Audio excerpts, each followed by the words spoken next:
وحده لا شريك له ونشهد أن سيدنا وشفيعنا وحبيبنا ومولانا محمدا عبده ورسوله أما بعد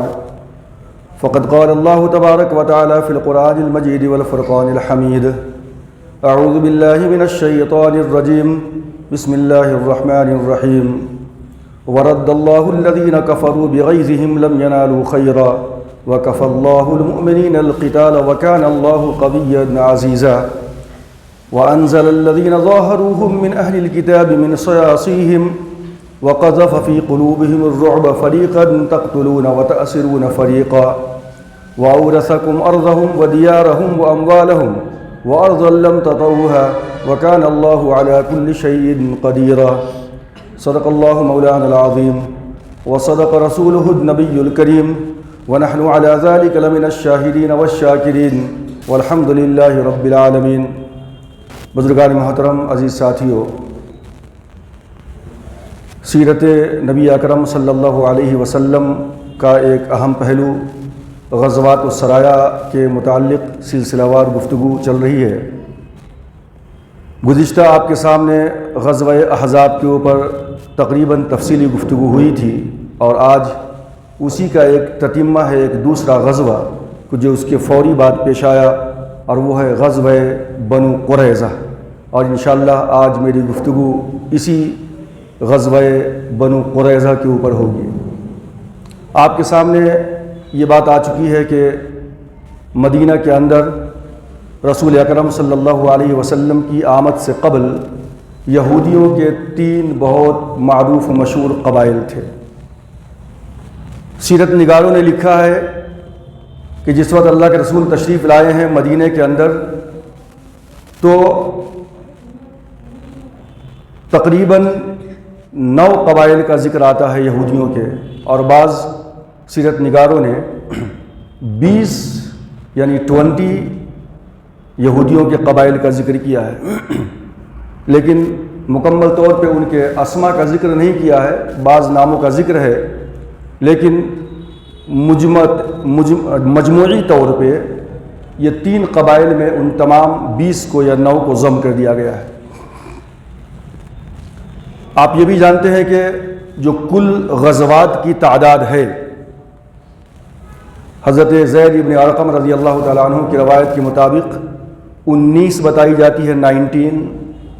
اور حضرت جابر بن عبداللہ رضی اللہ تعالیٰ عنہ کی روایت کے مطابق کل غزوات کی تعداد 21 بتائی جاتی ہے، اور دیگر روایتوں کے اندر اس کی تعداد یعنی کل غزوات کی تعداد 27 بتائی جاتی ہے۔ غزوہ کسے کہتے ہیں؟ آپ یہ جانتے ہیں کہ اللہ کے رسول صلی اللہ علیہ وسلم جس جنگ کے اندر صحابہ کرام کے ساتھ بنفس نفیس شریک ہو، یہ غزوہ کہلاتا ہے، اور اللہ کے رسول جس لڑائی میں شریک نہ ہو، صرف صحابہ کرام کی جماعت کو آپ نے بھیج دیا ہو، یہ سریہ کہلاتا ہے، اور اسی کی جمع اس کا پلورل فارم سرایا ہے، اور غزوہ کا پلورل فارم غزوات ہے۔ یہ بات آپ کے سامنے آ چکی ہے، چونکہ آج جو 3 مشہور قبائل ہیں یہودیوں کے، ان قبائل کے اندر سے آخری قبیلہ جو ہے مدینہ میں وہ بنو قریظہ ہے، اور آج میری گفتگو انشاءاللہ اس کے اوپر ہوگی۔ اس لیے میں چاہتا ہوں کہ ایک نظر آپ جو ہے ان قبائل کے اوپر دوڑا لیں۔ اللہ کے رسول مدینہ میں تشریف لائے ہیں، پہلے سال آپ نے مسجد نبوی کی تعمیر کی ہے۔ سن 2 ہجری کے اندر جو واقعہ پیش آیا ہے، اسلام اور کفر کے درمیان جو سب سے بڑا معرکہ ہے، وہ 17 رمضان المقدس کو سن 2 ہجری کے اندر بدر کے میدان میں پیش آیا ہے، غزوہ بدر کے نام سے جانا جاتا ہے۔ مسلمانوں کی تعداد 313 یا 300 تھی، اور کافروں کی تعداد تقریباً 1000 کے برابر تھی۔ غزوہ بدر کے اندر تقریباً 70 کفار مارے گئے تھے، 70 قیدی بنا کر لائے گئے تھے، اور مسلمان جو شہید ہوئے تھے غزوہ بدر کے اندر، ان کی تعداد سیرت نگاروں نے 14 لکھا ہے، یعنی 14۔ اسی سال یعنی سن 2 ہجری کے اندر جو دوسرا واقعہ پیش آیا ہے، وہ بنو قینقاع جو یہودیوں کا بہت پاورفل قبیلہ تھا مدینہ کے اندر، اس کو جلا وطن کیا گیا ہے۔ یہ آپ کے سامنے یہ بات بھی آ چکی ہے کہ یہودی حضرات مدینہ کے اندر اللہ کے رسول کے آنے سے کافی عرصے پہلے سے یہاں پہ رہتے تھے، اور یہ تین جو قبائل تھے، بنو قینقاع، بنو نذیر اور بنو قریظہ، ان تینوں کی جو کل آبادی تھی وہ تقریباً مدینہ کے نصف حصے کے اوپر چھائی ہوئی تھی۔ یہ لوگ تجارت پیشہ تھے، کھیت زمین جائیداد بہت بنا لیا تھا، سودی کاروبار میں ملوث تھے، لہٰذا جائیداد بھی خریدتے چلے جاتے تھے۔ اسی لیے یہ بہت پاورفل تھے، اور پورے جو سن آف دا سوئل تھے مدینے کے، یعنی اوس اور خزرج، یہ دو قبیلے ہیں مدینے کے، اوس خزرج، یہ دو بھائیوں کی اولادیں ہیں، ایک بھائی کی اولاد اوس، دوسرے بھائی کی اولاد خزرج۔ یہ قبیلہ ہے جو اصل مدینے کا رہنے والا تھا، اور اوس خزرج کے اوپر بھی ڈومینیشن قینقاع، بنو نذیر اور بنو قریظہ کا ہی تھا، چونکہ یہ لوگ ان سے قرض وغیرہ لیا کرتے تھے۔ یہ تو سن 2 ہجری کے اندر غزوہ بدر کے بعد بنو قینقاع کو اللہ کے رسول نے مدینے سے جلا وطن کر دیا، ایگزائل کر دیا، وہاں سے بھگا دیا۔ یہ جو قینقاع ہے 2 لفظ سے مرکب ہے، جڑا ہوا ہے۔ ایک لفظ ہے قین جس کے معنی آتے ہیں لوہار کے،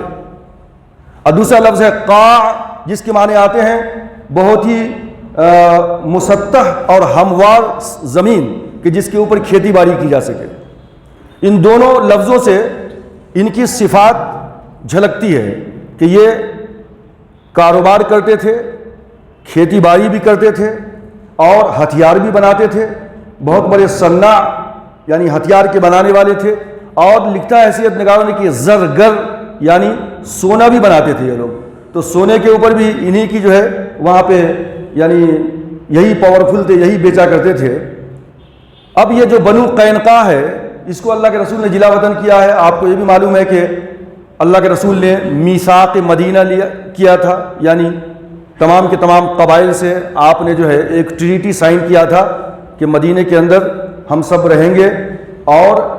اگر مدینے پہ کوئی حملہ آور ہوتا ہے تو تم لوگ ہمارا ساتھ دو گے، تم پہ کوئی حملہ آور ہو تو ہم تمہارا ساتھ دیں گے۔ تو بنو قینقاع کے ساتھ، بنو نذیر کے ساتھ، بنو قریظہ کے ساتھ یہ آپس میں ٹریٹی سائن ہو چکی تھی،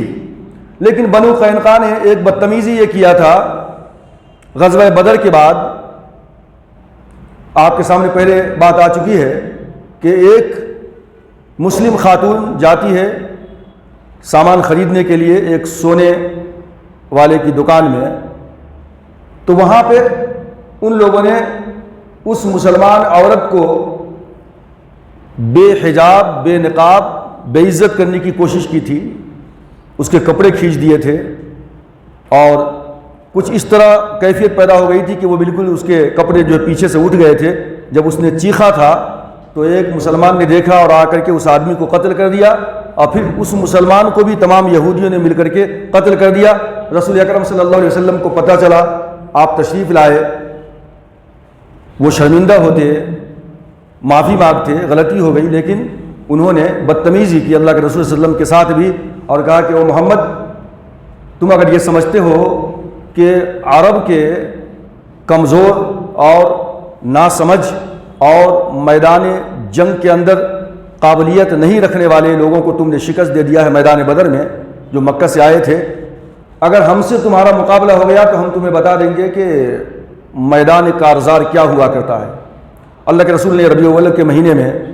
ان کا گھیراؤ کیا، 12 ربیع الاول کو تقریباً 23 دنوں تک ان کا گھیراؤ کیا، اور اس کے بعد ان تمام کو مدینے سے نکلنا پڑا، ان لوگوں نے ہتھیار ڈال دیے۔ اس طریقے سے یہ بنو قینقاع پہلا قبیلہ تھا جو سن 2 ہجری کے اندر مکے سے باہر نکالا گیا، یعنی مدینے سے باہر نکالا گیا۔ یہ جا کر خیبر کی سرزمین کے اندر آباد ہو گئے، جو مدینے سے 180 کلومیٹرز یا 144 کلومیٹرز کی دوری کے اوپر خیبر میں جا کر آباد ہو گئے۔ یہ 2 ہجری کا واقعہ ہے۔ 3 ہجری کے اندر آپ جانتے ہیں کہ میدان احد کے اندر غزوہ احد کا واقعہ پیش آیا۔ کافروں کی تعداد تقریباً 3000 تھی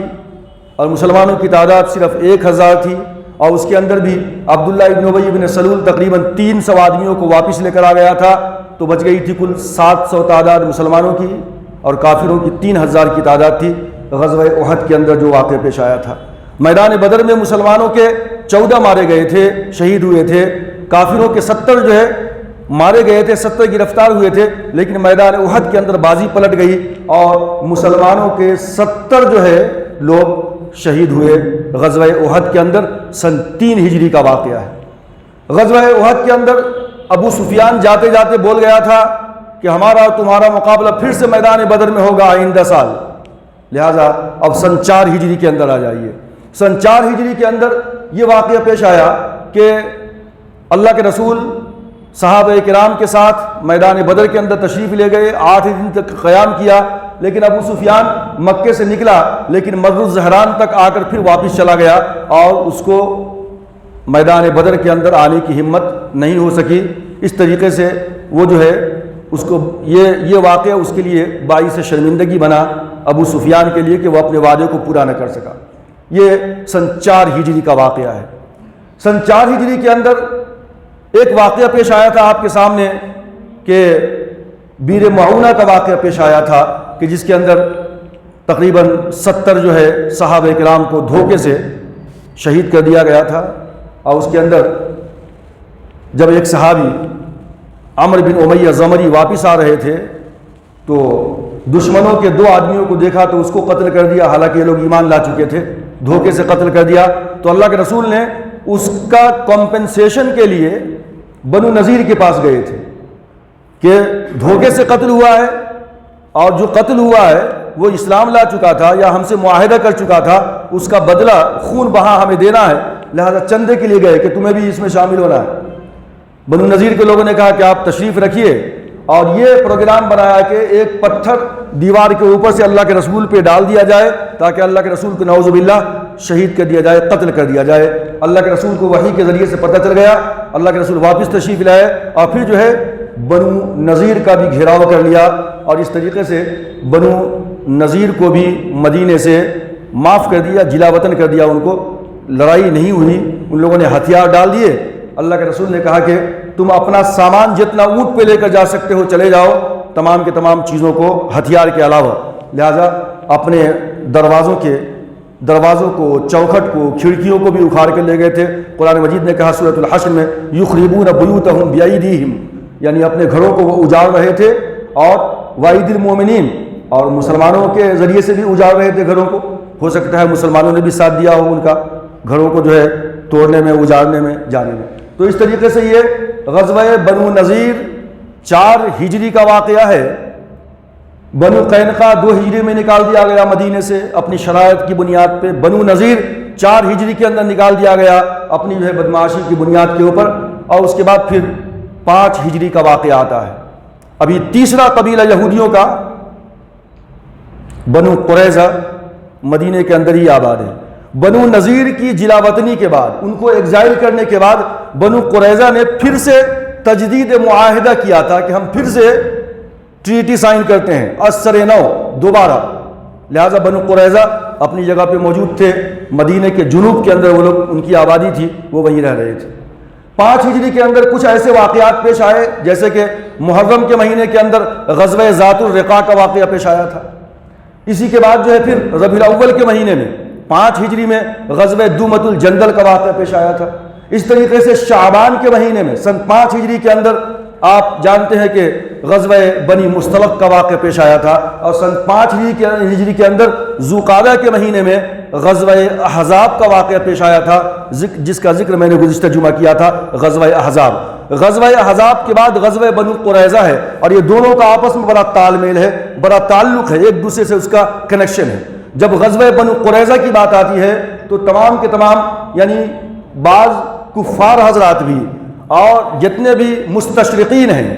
یعنی جتنے بھی کرسچنس ہیں یا یہودی ہیں، وہ بھولے بھالے مسلمانوں کو یہ کہہ کر کے ورغلاتے ہیں اور دین سے دور کرنے کی کوشش کرتے ہیں کہ محمد رسول اللہ صلی اللہ علیہ وسلم رحمت للعالمین نہیں ہیں، ان کے دلوں میں رحمت نہیں تھی، بلکہ وہ تو بہت بڑے ظالم و جابر تھے، مسلمان ظالم و جابر ہیں، کیونکہ بنو قریظہ کے 700 جوانوں کو، مردوں کو جو میدان جنگ میں لڑنے والے تھے، ایک ہی دن کے اندر ان کی گردنیں اڑا دی گئی تھیں بنو قریظہ کے واقعے کے اندر۔ اور اسی طریقے سے جتنے بھی لوگ نوجوان تھے، یعنی جو بالغ تھے، جو جنگ کے اندر لڑ سکتے تھے، اللہ کے رسول نے حکم دیا کہ ان کے کپڑے اتار کر کے، یعنی زیر ناف اگر ان کے بال آ چکے ہیں تو سمجھو وہ بالغ ہے، اس کو قتل کر دیا جائے گا، اور اگر ان کے بال نہیں آئے ہیں زیر ناف تو وہ ابھی نابالغ ہے، ان کو چھوڑ دیا جائے گا۔ یہ واقعہ پیش آیا تھا بنو قریظہ کے اندر۔ اس لیے وہ کہتے ہیں کہ یہ بہت بڑا ظلم ہے اور انتہائی یہ سفاکی ہے۔ آخری میں ہم گفتگو کریں گے کہ یہ کس طریقے سے ظلم ہے اور کس طریقے سے یہ ظلم نہیں ہے، ان کا جواب انشاءاللہ ہم دیں گے۔ پہلے آپ یہ سمجھے کہ غزوہ احزاب باضابطہ قرآن مجید کے اندر ایک سورہ ہے، سورہ احزاب۔ اللہ تبارک و تعالیٰ نے پوری تفصیل کے ساتھ غزوہ احزاب کا ذکر کیا ہے۔ جتنی بھی جنگیں اب تک ہوئی ہیں، 2 ہجری کی، 3 ہجری کی، 4 ہجری کی، 5 ہجری کی، ان تمام جنگوں کا سرسری جائزہ آپ لیں گے تو آپ کو پتہ چلے گا کہ یہ جو غزوہ احزاب ہے یہ مسلمانوں کے لیے سب سے کٹھن مرحلہ تھا۔ یہ گرچہ کہ مسلمان زیادہ اس کے اندر شہید نہیں ہوئے، سیرت نگاروں نے لکھا ہے کہ کافروں کے جو ہے 6 لوگ مارے گئے غزوہ احزاب کے اندر، اور مسلمانوں کے 3 لوگ شہید ہوئے غزوہ احزاب کے اندر، اور انہی کے اندر سے ایک شخصیت ہے جو قبیلہ بنو اوس کے سردار حضرت سعد بن معاذ رضی اللہ تعالیٰ عنہ، یہ جو ہے اسی میں شہید ہوئے ہیں۔ اس کا بھی ذکر میں آپ کے سامنے کروں گا۔ بڑی شخصیت تھی سعد بن معاذ رضی اللہ تعالیٰ عنہ کی، کہ جن کی شہادت کے اوپر آتا ہے حدیث کے اندر کہ عرش بھی تھرا گیا اور عرش بھی جو ہے لرز گیا تھا۔ بڑی شخصیت تھی حضرت جو ہے سعد بن معاذ رضی اللہ تعالیٰ عنہ کی۔ غزوہ احزاب مکمل طور پہ اعصاب شکن جنگ تھی۔ یہ مسلمانوں کے اوپر جو پریشر تھا، جو ذہنی دباؤ تھا، جو تفکرات تھے، یہ بالکل اس کو بیان کرنا ناممکن ہے۔ گرچہ کہ خندق کھودی گئی تھی، میں نے آپ سے کہا تھا کہ نیچرلی طور پہ اللہ تبارک و تعالیٰ نے مدینے کو 3 جانب سے محفوظ رکھا تھا، یعنی مشرق کے اندر، مغرب کے اندر یہ لاوا نکلنے والے پہاڑ موجود تھے، اور جنوب کے اندر بہت سارے باغات موجود تھے، اور اسی طریقے سے جنوب کے شمال میں تھوڑا سا یہ بنو قریظہ کی بستی آباد تھی۔ تو 3 جانب ایسے تھے کہ ادھر سے گھڑ سوار کا حملہ کرنا مشکل تھا، بچ گیا تھا کھلا ہوا راستہ جہاں سے وہ مکمل طور پہ حملہ آور ہو سکتے تھے، مدینے میں گھس سکتے تھے۔ وہ ایک جانب تھا شمال کا علاقہ، اور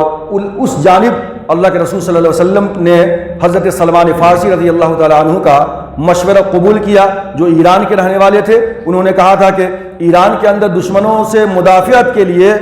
اپنا پروٹیکشن کے لیے، بچاؤ کے لیے ہم لوگ خندق کھود دیا کرتے ہیں راستے کے اندر، تاکہ وہ اندر تک نہ آ سکیں۔ ان کے مشورے کو قبول کیا گیا۔ میں نے تفصیلی آپ کے سامنے ذکر کیا تھا کہ اللہ کے رسول نے تمام لوگوں کے اوپر جو ہے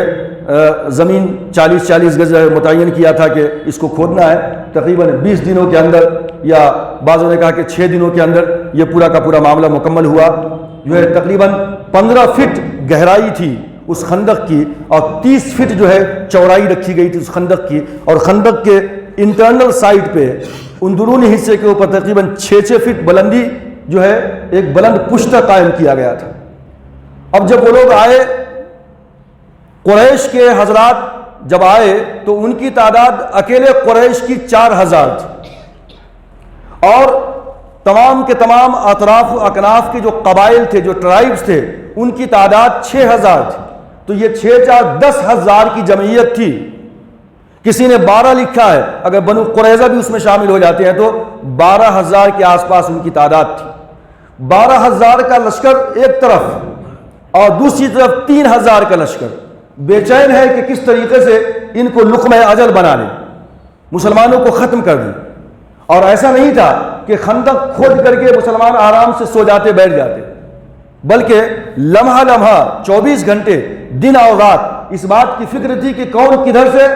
اس خندق کو پار کرنے کی کوشش کرے گا۔ اور وہ لوگ کئی بار کوشش کر رہے تھے۔ اللہ کے رسول صلی اللہ علیہ وسلم نے جگہ جگہ صحابہ کرام کو متعین کیا تھا، جیسے وہ لوگ خندق کے قریب آتے تو تیر کی بارش ہوتی، اس طرف سے لوگ جو ہے رک جایا کرتے تھے۔ آپ کے سامنے آیا تھا کہ عبد ابن ود، اکرمہ بن ابی جہل، اور اس طریقے سے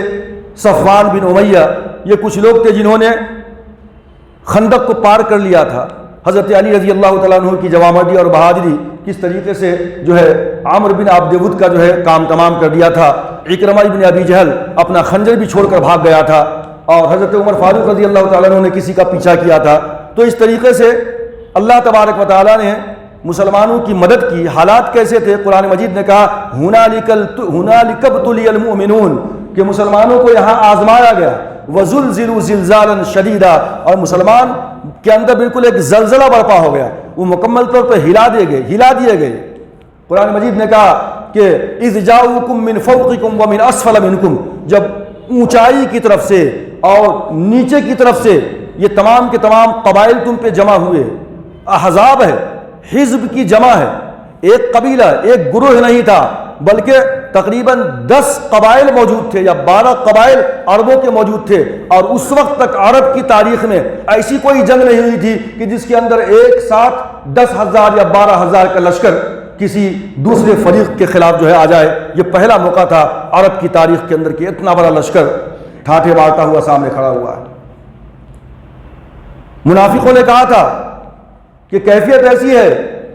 فی قلوبہم مرض ما وعدنا اللہ ورسولہ الا غرورا، جن کے دلوں کے اندر مرض تھا، بیماری تھی منافقوں کے، تو انہوں نے کہہ دیا کہ اللہ نے اور رسول نے جو ہم سے وعدہ کیا تھا یہ تو دھوکہ تھا۔ اللہ کے رسول نے جب ایک کدال مارا تھا، ایک پتھر نہیں ٹوٹ رہا تھا نا، تو جب آپ نے ایک کدال مارا اس کے اوپر تو اس کے سے کچھ چنگاریاں نکلی تھیں، تو اللہ کے رسول نے فرمایا تھا کہ اس چنگاری کے اندر، اس روشنی کے اندر میں نے یمن کے محلات دیکھے ہیں۔ جب دوسرا پھوڑا آپ نے مارا تھا تو اس میں چنگاری نکلی تو آپ نے فرمایا تھا کہ ملک شام کے محلات میں دیکھ رہا ہوں۔ تیسرا پھوڑا آپ نے مارا تھا تو جب چنگاری نکلی تھی تو اللہ کے رسول نے فرمایا تھا کہ میں اس روشنی کے اندر ایران اور فارس کے جو ہے محلات دیکھ رہا ہوں۔ یہ اللہ کے رسول کی پیشین گوئی تھی۔ کیسی پیشین گوئی تھی؟ اس وقت خندقیں کھود رہے ہیں، پیٹ کے اوپر 3 پتھر لگے ہیں، لیکن نبی اکرم صلی اللہ علیہ وسلم کا ایک ایسا معجزہ تھا، ایسا پریڈکشن تھا، ایسی پیشین گوئی تھی کہ کوئی بھی اس کو سنتا تو اس کو قبول کرنے کے لیے تیار نہیں ہوتا تھا۔ اپنے وقت کی سپر پاور ایران، فارس کی سرزمین، یمن اور جو ہے ادھر روم، یہ تمام کے تمام مسلمانوں کے قبضے میں آ جائیں گے، کوئی یقین کرنے کے قابل نہیں تھی یہ بات۔ لیکن تاریخ نے دیکھا کہ اگلے 15-20 سالوں کے اندر پوری کی پوری دنیا کے 3 بر اعظموں کے اوپر مسلمانوں کے قدم وہاں تک چلے گئے اور مسلمانوں نے ان تمام کو فتح کر لیا۔ اسی لیے اقبال نے کہا تھا کہ دشت تو دشت ہے دریا بھی نہ چھوڑے ہم نے، دشت تو دشت ہے دریا بھی نہ چھوڑے ہم نے، بحر ظلمات میں دوڑا دیے گھوڑے ہم نے۔ حضرت عمر فاروق رضی اللہ تعالیٰ کے زمانے میں مسلمانوں کی فوج ممبئی تک آ گئی تھی، لیکن حضرت عمر فاروق نے جو ہے واپس بلا لیا، کہا کہ نہیں، اتنا زیادہ مسلمانوں کے قدم دنیا کے اندر بڑھتے چلے جا رہے ہیں، میں چاہتا ہوں کہ ہمارے اپنے اعمال کی وجہ سے لوگ اسلام کے اندر داخل ہوں۔ اب مسلمانوں کا دائرہ بہت وسیع ہو گیا ہے، تو ممبئی سے اپنی فوج کو واپس بلا لیا تھا۔ تو اس طریقے سے جو اللہ کے رسول کی پیشین گوئی تھی کہ میں جو ہے یہ بڑے بڑے سپر پاور کو دیکھ رہا ہوں کہ وہ زیر لگی ہمارے آ جائیں گے، اسلام کے جھنڈے تلے آ جائیں گے، اللہ کے رسول صلی اللہ علیہ وسلم کی پیشین گوئی اس طریقے سے جو ہے پوری ہوئی اور دنیا نے اس کو جو ہے دیکھا۔ بہرکیف جب یہ احزاب کا معاملہ چل رہا تھا، ادھر آپ نے پہلے سنا کہ غزوہ بنو نذیر کا واقعہ سن 4 ہجری کے اندر پیش آیا تھا۔ غزوہ بنو نذیر، نذیر کا مطلب ہے، ایک مطلب ہے اس کا سرسبز و شاداب، یہی ان کا لقب تھا، اسی نام سے جانے جاتے تھے وہ۔ مطلب یہ ہے کہ ان کے بڑے بڑے باغات کے مالک تھے یہ حضرات، یہودی حضرات۔ تو غزوہ بنو نذیر، بنو نذیر، نذیر کا مطلب سرسبز و شاداب۔ بنو نذیر کا جو سردار تھا حیی بن اخطب، یہ حیی بن اخطب اور ابو رافع سلام ابن ابی الحقیق اور اس کے ساتھ کچھ لیڈران مدینہ سے جلا وطنی کے وقت خیبر جا کر آباد ہو گئے تھے۔ اور میں نے آپ سے پہلے کہا تھا کہ خیبر کو ان لوگوں نے، یعنی یہودیوں کی جو سازش رہتی تھی کہ کسی نہ کسی طریقے سے مسلمانوں کے خلاف سازش کی جائے، محمد رسول اللہ صلی اللہ علیہ وسلم کی شان میں بدتمیزی کر کے، گستاخی کر کے اپنی آگ کو ہم بجھا سکیں۔ مثلا سورہ بقرہ کے اندر یا ایھا الذین آمنوا لا تقولوا راعنا وقولوا انظرنا واسمعوا للکافرین عذاب الیم،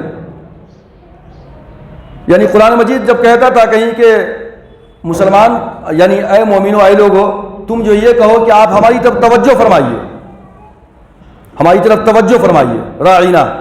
تو اب اس لفظ کو ٹویسٹ کر کے وہ بولتے تھے راعینا، اے ہمارے چرواہے۔ اب یہ ایک ایسا لفظ بنتا تھا کہ جس کے اندر بے ادبی، گستاخی اور بدتمیزی کا شائبہ وہاں پایا جاتا تھا۔ اس طریقے سے یہودی حضرات جو ہے اللہ کے رسول کو تکلیف دینے کے لیے جو ہے الفاظ کے اندر بھی جو ہے توڑ مروڑ کرتے تھے،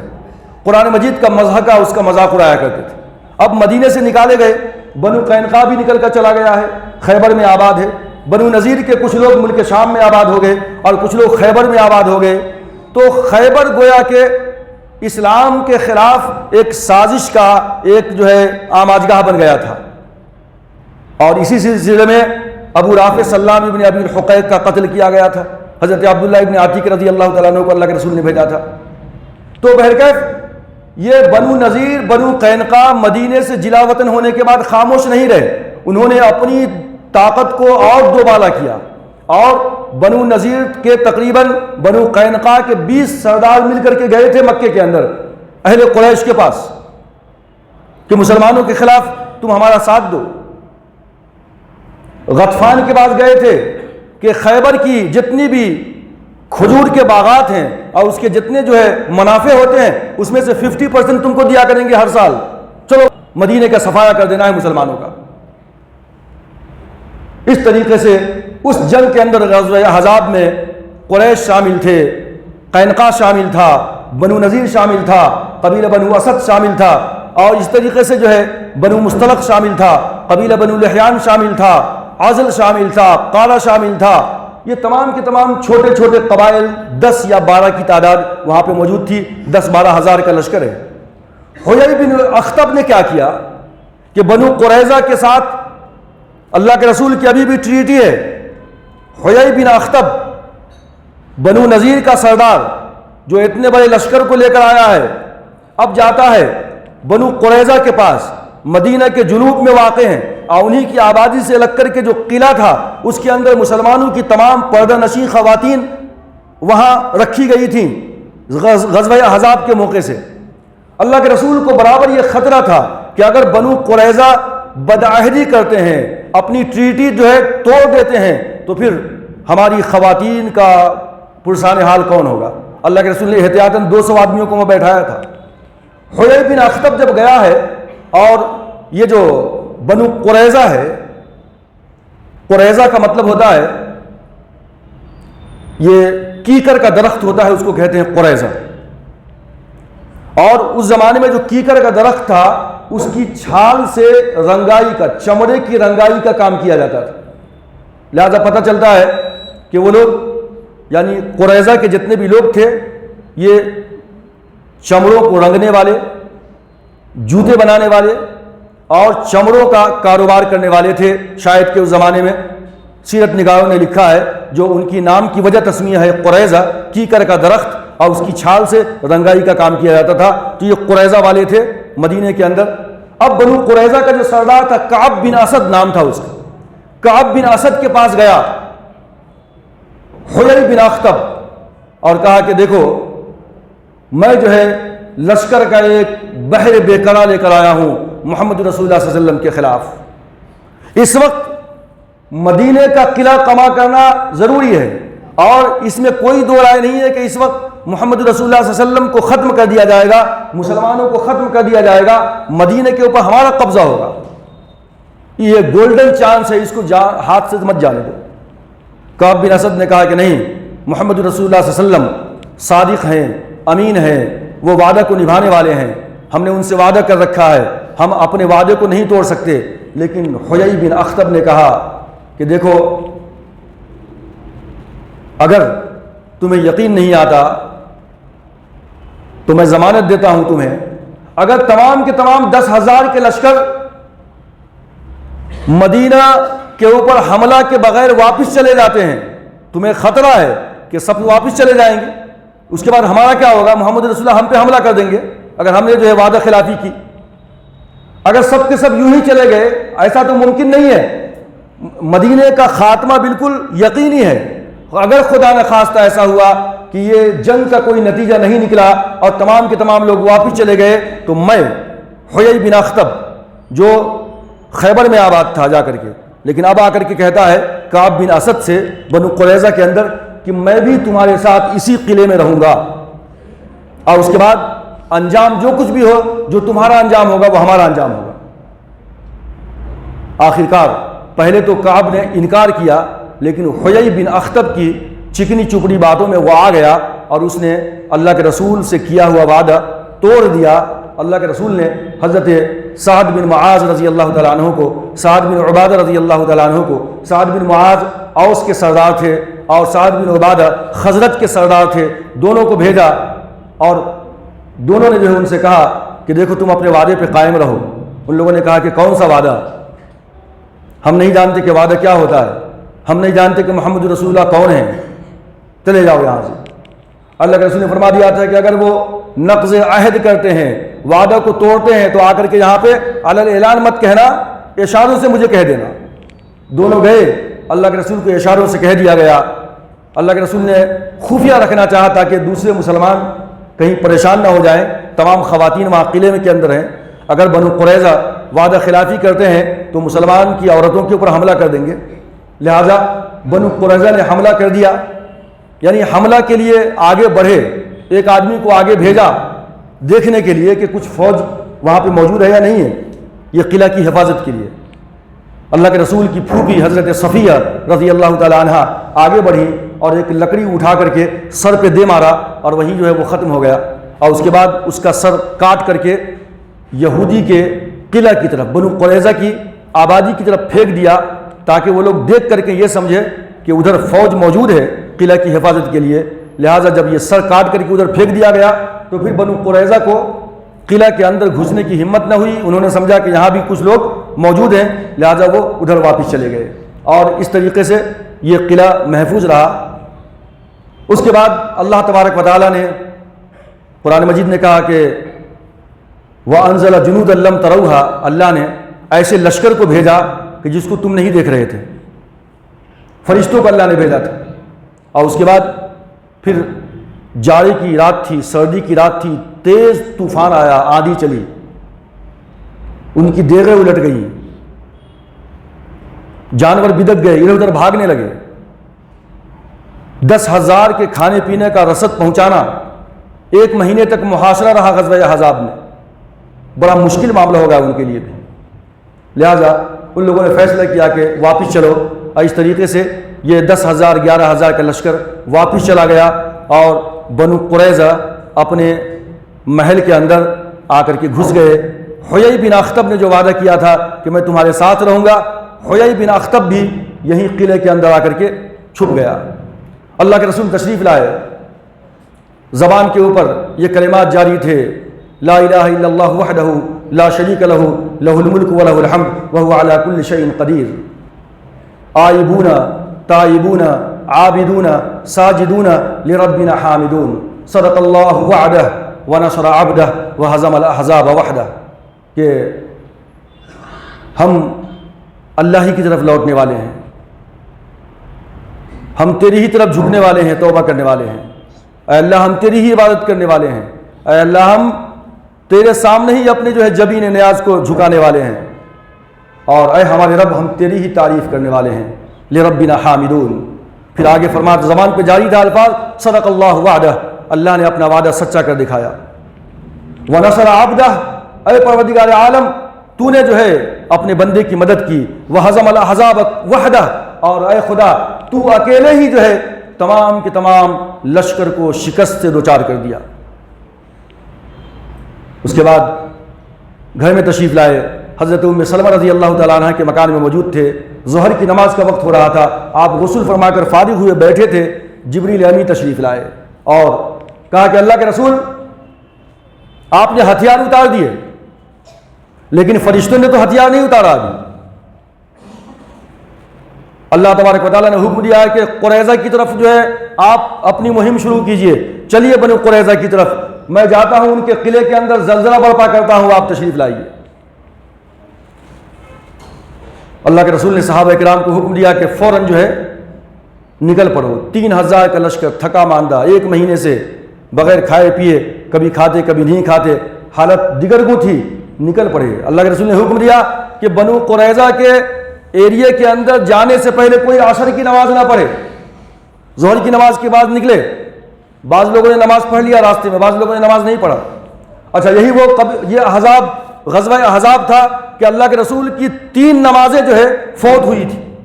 قضا ہوئی تھی غزوہ احزاب کے اندر. تو بتائیے کہ عالم کیا رہا ہو. اللہ کے رسول نے حضرت علی رضی اللہ تعالیٰ عنہ کو جھنڈا دیا، مقدمۃ الجیش کے طور پہ آگے بھیجا. وہ جب پہنچے ہیں بنو قریظہ کے پاس تو ان لوگوں نے اللہ کے رسول کے خلاف گالیاں بکی، بدتمیزی کی. اللہ کے رسول پہنچے اور تقریباً گھیر لیا بنو قریظہ کے محل کو. یہ گھیراؤ بھی تقریباً 20 دن 25 دن یا 1 مہینے کے آس پاس رہا. مختلف سیرت نگاروں نے مختلف باتیں لکھی ہیں، بلکہ 25 یا 20 دن تک یہ محاصرہ رہا اور اس کے بعد وہ لوگ حیران و پریشان ہو گئے. اب ایک صحابی تھے حضرت ابو لبابہ رضی اللہ تعالیٰ عنہ، جن کے مکانات وہاں تھے بنو قریظہ کے ایریے میں، ان کے باغات وہاں تھے، ان کی فیملی بھی ادھر تھی، ان سے ان کا دوستانہ تعلق تھا. اللہ کے رسول سے یہ درخواست کیا کہ ابو لبابہ کو بھیجیے. ابو لبابہ تشریف لائے. انہوں نے گفتگو کیا، مشورہ کیا. تو ابو لبابہ رضی اللہ تعالیٰ عنہ نے کہا کہ ٹھیک ہے تم لوگ ہتھیار ڈال دو، لیکن آپ نے انگلی سے اشارہ کیا کہ گردن اڑا دی جائے گی تمہاری. جیسے باہر نکلے حضرت ابو لبابہ اللہ کے رسول کے پاس نہ جا کر کے سیدھا مسجد نبوی میں تشریف لے گئے اور وہاں جا کر کے اپنے آپ کو جو ہے رسیوں سے باندھ دیا ایک ستون کے ساتھ اور کہا کہ ہم نے اللہ رسول کے ساتھ خیانت کیا ہے. یہ ہمیں نہیں کہنا چاہیے تھا کہ تم سب قتل کر دیے جاؤ گے. اور اس طریقے سے قرآن مجید کے اندر جو ہے ان کی توبہ کی قبولیت کا نزول ہوا. سورہ انفال کے اندر اللہ تبارک و تعالیٰ نے فرمایا یا ایھا الذین آمنوا لا تخونوا اللہ والرسول وتخونوا اماناتکم وانتم تعلمون. اے ایمان والو اللہ رسول کے ساتھ خیانت نہ کرو، اپنے ایمان کے ساتھ خیانت نہ کرو حالانکہ تم جانتے ہو. اور اس طریقے سے ابو لبابہ رضی اللہ تعالیٰ عنہ کے بارے میں جو ہے ایک اور تقریباً سورہ توبہ کے اندر کہ اللہ تبارک و تعالیٰ نے فرمایا کہ وآخرون اعترفوا بذنوبہم خلطوا عملا صالحا وآخر سیئا عسى اللہ ان یتوب علیہم ان اللہ غفور الرحیم. کہ وہ لوگ کہ جنہوں نے اپنے ایک اچھے عمل کو برے عمل کے ساتھ ملا دیا، عملا صالحا وآخر سیئا، امید ہے کہ اللہ تبارک و تعالیٰ ان کے گناہوں کو، ان کی خطاؤں کو معاف کر دے. اللہ بخشنے والا مہربان ہے. یہ جب آیت نازل ہوئی تو اللہ کے رسول صلی اللہ علیہ وسلم نے خوشخبری سنائی اور اس کے بعد جو ہے ان کو اللہ کے رسول نے اپنے ہاتھ سے کھولا، چونکہ انہوں نے یہ بھی قسم کھائی تھی کہ میں اس وقت تک یہاں سے نہیں ہٹوں گا جب تک کہ اللہ کے رسول خود نہ ہاتھ سے کھول دے. اللہ کے رسول نے جو ہے ان کو کھولا. نہیں تو جو ہے وہ قضاء حاجت کے لیے جاتے، نماز کے لیے آتے اور پھر اپنے آپ کو باندھ لیا کرتے تھے. یہ ابو لبابہ رضی اللہ تعالیٰ عنہ نے ایسا کیا تھا. جب یہ واقعہ پیش آ گیا تو اس کے بعد جو سردار تھا کعب بن اسد، اس نے 3 تجویز پیش کی بنو قریظہ کے لوگوں کو. تجویز کیا تھی؟ پہلی بات تو یہ ہے کہ تم تمام کے تمام جو ہے اللہ کے رسول صلی اللہ علیہ وسلم کے اوپر ایمان لے آؤ، چونکہ وہ نبی برحق ہیں، ہم کو معلوم ہو چکا ہے. ان لوگوں نے کہا نہیں، ہم اپنے دین سے نہیں پھر سکتے. دوسری تجویز یہ تھی سردار کی، کعب بن اسد کی، کہ اے لوگوں اپنی تمام عورتوں کو، بچوں کو قتل کر دو اور اس کے بعد ہم لوگ جو ہے ایک طاقت و قوت کے ساتھ مسلمانوں پہ حملہ کریں، لڑیں ان سے. اگر مر گئے تو کوئی غم نہیں، اگر زندہ رہے تو عورتیں بہت ہیں اور بچے ہو جائیں گے. ان لوگوں نے کہا کہ اور بیویوں کو، بچوں کو قتل کرنے کے بعد زندگی کا لطف کیا رہ جائے گا؟ نہیں مانا. تیسری بات یہ کہ ٹھیک ہے مسلمان سمجھتے ہیں کہ ہفتے کا دن ہمارے لیے بہت متبرک ہے، ہم اس دن ان پہ حملہ نہیں کریں گے، لہٰذا دھوکے بازی سے یہ کام کرو کہ جمعہ اور ہفتے کی درمیانی شب کے اندر ہم اچانک ان پہ حملہ کر دیتے ہیں، وہ پریشان ہو جائیں گے. ان لوگوں نے کہا کہ اے کعب تجھے نہیں معلوم کہ ہمارے اسلاف نے ہفتہ کے دن کی بے حرمتی کی بنیاد پہ بندر اور سور بنا دیے گئے، ہم کو بھی تو اس بات کا حکم دیتا ہے کہ ہمارے ساتھ بھی ایسا واقعہ پیش آ جائے، یہ نہیں ہو سکتا. اس کے بعد کعب بن اسد نے کہا کہ میں سمجھتا ہوں کہ جس وقت سے تم لوگوں نے اپنی ماں کے پیٹ سے جنم لیا ہے اس وقت سے لے کر کے آج تک کبھی تم لوگوں نے کوئی سوجھ بوجھ کی بات ہی نہیں کی، تمہارے اندر کوئی سوجھ بوجھ نہیں ہے. بہرکیف اب ان لوگوں نے کہا کہ اللہ کے رسول صلی اللہ علیہ وسلم ہمیں جو ہے سعد بن معاذ رضی اللہ تعالیٰ عنہ جو اوس کے سردار ہیں اور قبیلہ اوس اور قبیلہ بنو قریظہ کا آپس میں معاہدہ تھا، دونوں حلیف تھے ایک دوسرے کے، ان کی بات کو مانتے تھے، ان کو بلایا جائے. سعد بن معاذ رضی اللہ تعالیٰ عنہ کو بلایا گیا. وہ بیمار تھے، ان کی ایک رگ کٹ گئی تھی ہاتھ کی، غزوہ احزاب کے اندر خون جاری تھا. ان کو خچر کے اوپر بیٹھا کر لایا گیا. جب وہ اترے تو اس کے بعد جو ہے کہا گیا کہ یہ لوگ اللہ کے رسول چاہتے ہیں کہ آپ فیصلہ کریں کہ ان کے ساتھ کیا سلوک کیا جائے. ان لوگوں نے بدعہدی کی ہے, غداری کی ہے اور کافروں کے ساتھ مل کر کے مسلمانوں کو زد پہنچانے کی کوشش کی ہے. حضرت سعد بن معاذ رضی اللہ تعالیٰ عنہ کے بارے میں یہ بنو قریظہ کا خیال تھا کہ شاید یہ کوئی اچھا فیصلہ کریں گے, جیسا کہ قبیلہ بنو نذیر کو جو ہے معاف کر دیا, سب کو جلا وطن کر دیا, ہم کو بھی چھوڑ دیں گے. قبیلہ بنو قینقاع کو معاف کر دیا, ہم کو بھی شاید معاف کر دیں گے. حضرت سعد بن معاذ رضی اللہ تعالیٰ عنہ نے فیصلہ دیا کہ ان کے جتنے بھی مرد ہیں لڑنے والے ان کو قتل کر دیا جائے, اور جو بچے ہیں عورتیں ہیں ان سب کو جو ہے قید کر لیا جائے, ان کو کنیز اور باندی اور غلام بنا لیا جائے. اس کے بعد تمام کے تمام کو ہاتھ پیچھے باندھ کر کے مدینہ لے جایا گیا. قبیلہ بنو نجار کی عورت کے گھر میں قید کیا گیا, اور اس کے بعد خندقیں کھودی گئیں مدینہ کے بازار میں, اور اس کے بعد 4 اور 5 کے گروپ کو لے جا کر کے تمام کے تمام کو قتل کر دیا گیا. اور جو ہے میں نے کہا تھا کہ ان کے جو ہے پینٹ اتارے گئے, ان کی جو ہے زیر ناف دیکھا گیا, اگر جو ہے وہاں بال تھے تو ان کو قتل کیا گیا, اگر بال نہیں تھے تو وہ نابالغ تھے ان کو چھوڑ دیا گیا. اس طریقے سے ایک دن کے اندر بنو قریظہ کے 700 لوگوں کو جو ہے تہ تیغ کیا گیا, ان کی گردنیں اڑا دی گئیں. اب سوال یہ تھا کہ مستشرقین کا اور یہودیوں کا, کرسچنوں کا اور کافروں کا یہ اعتراض ہے کہ اسلام کے اندر ظلم ہے, سفاکی ہے, زیادتی ہے, کہ ایک دن میں اللہ کے رسول نے 700 لوگوں کے قتل کا حکم دے دیا اور 700 کی گردن اڑا دی گئی. لیکن حضرت سعد بن معاذ رضی اللہ تعالیٰ عنہ نے جو فیصلہ کیا تھا وہ توریت کے حکم کے مطابق کیا تھا. اس کے اندر بھی یہی ہے کہ غداروں کی سزا قتل ہے, اور آج کی حکومت کے اندر بھی غداری کی سزا قتل ہوتی ہے, اور اس زمانے کے اندر بھی غداری کی سزا قتل تھی. جن 700 کو قتل کیا گیا تھا اگر ان کو چھوڑ دیتے تو اس سے قبل بنو نذیر کو چھوڑا تھا, بنو قینقاع کو چھوڑا تھا, لیکن ان دونوں قبائل نے جا کر کے خیبر کی سرزمین کے اندر مسلمانوں کے خلاف ایک بہت بڑا جو ہے جتھا تیار کر لیا تھا, اور انہی کی سازشوں کی وجہ سے اب تک کا سب سے بڑا عرب کا لشکر مسلمانوں کے خلاف آ گیا تھا. اگر ان کو بھی چھوڑ دیتے تو یہ جا کر کے پھر سے ایک بہت بڑی طاقت و قوت بنتے, اس بات کا خطرہ تھا. حیی بن اخطب جو قبیلہ بنو نذیر کا سردار تھا, اس کو بھی جو ہے تہ تیغ کیا گیا, اور جو ہے اس طریقے سے ایک بہت بڑا جو ہے ایک جو سانپ تھا, سمجھو آستین کا سانپ, حیی بن اخطب بنو نذیر کا سردار جس نے پورے کے پورے عرب کو جمع کر لیا تھا, اس کو بھی قتل کیا گیا. ایک عورت تھی جس کا نام تھا لبانہ, اس کو بھی قتل کیا گیا, چونکہ اس نے ایک پتھر اوپر سے پھینکا تھا جس کی بنیاد پہ حضرت جو ہے خلاد بن سوید رضی اللہ تعالیٰ عنہ کی شہادت کا واقعہ پیش آیا تھا. بقیہ تمام عورتوں کو چھوڑ دیا گیا, بچوں کو چھوڑ دیا گیا, اور تمام کے تمام جو ہے تقسیم کیے گئے, اور جو قیدی تھے ان کو شام کے بازار میں لا کر بیچا گیا, اور اس کے بعد جو پیسے آئے اس سے جو ہے بہت سارے ہتھیار جو ہے خریدے گئے. ایک عورت تھی ریحانہ, اس کے بارے میں بھی کافروں نے اور جو ہے کرسچنوں نے بہت زیادہ واویلا مچایا ہے کہ اللہ کے رسول صلی اللہ علیہ وسلم بدتمیزی کرنے کی کوشش کی ہے کہ جب 700 لوگوں کی گردنوں کو محمد صلی اللہ علیہ وسلم نے اڑا دیا تو اس کے بعد وہ جو ہے اپنے نفس کو آرام دینے کے لیے ریحانہ کو بچا لیا اپنے لیے, حالانکہ وہ کنیز بن چکی تھی, وہ کسی کے حصے میں بھی جا سکتی تھی, اللہ کے رسول کے حصے میں آئی. اور